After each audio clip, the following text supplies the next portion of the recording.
శ్రీమద్భగవద్గీత జ్ఞానయజ్ఞము 2వ అధ్యాయములో 13వ శ్లోకం. దేహినోస్మిన్ యథా దేహే కౌమారం యౌవనం జరా తథా దేహాంతర ప్రాప్తి ధీరస్తత్ర న ముహ్యతి. భావము: జీవుడికి ఈ దేహంలో బాల్యము, తరువాత యవ్వనము, ఆ తరువాత ముసలితనము కలుగుతున్నాయి కదా.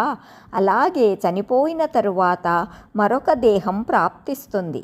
ఈ విషయంలో జ్ఞానులు మోహానికి గురికారు. అందుకనే వారిని ధీరులు అని పిలుస్తారు. వివరణ: ఆత్మ నశించదు.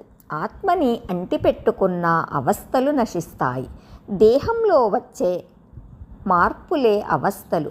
అవి బాల్యము, యవ్వనము, వార్ధక్యము, దేహాంతర ప్రాప్తి. ఈ 4 అవస్థలు జీవునకు కలుగుచుండును. ఈ మార్పులు దేహానికే కానీ ఆత్మకి కాదు. బాల్యం పోయి యవ్వనం వచ్చినప్పుడు ఎవ్వరూ ఏడవడం లేదు. ప్రతి సంవత్సరం కేకులు కట్ చేసి సంబరాలు చేసుకుంటున్నారు. యవ్వనం పోయి వార్ధక్యం వచ్చినప్పుడు బాధపడటం లేదు. వార్ధక్యం పోయి దేహాంతర ప్రాప్తి కలిగినప్పుడు ఎందుకు దుఃఖించాలి? దేహం పోయినా జీవుడు ఉంటాడు కాబట్టి దుఃఖించే అవసరం లేదు.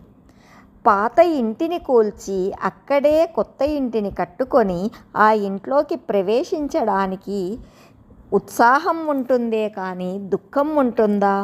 దేహాంతర ప్రాప్తి కూడా అంతే. జీవితం ఒక యజ్ఞం లాంటిది. ఈ దేహం సమాప్తమై దేహాంతర ప్రాప్తి కలిగే ముందు జీవన యజ్ఞానికి పూర్ణాహుతి పవిత్ర సమయంలో లభించే మంగళ స్నానమే, అవబృంద స్నానమే మరణం. ఈ రహస్యాన్ని అందరూ తెలుసుకుంటే మరణించినప్పుడు దుఃఖించరు. ధీరుడిగా, ధైర్యంగా ఉంటారు. పుట్టడం ఎంత సహజమో చావడం కూడా అంతే సహజం. యుద్ధం చేసి వీరిని చంపకపోయినా ఏదో ఒక రోజు చనిపోతారు, మళ్ళీ పుడతారు. కాబట్టి నీ అనుమానాలన్నీ పక్కకు పెట్టి యుద్ధానికి రమ్మంటున్నాడు శ్రీకృష్ణ పరమాత్మ.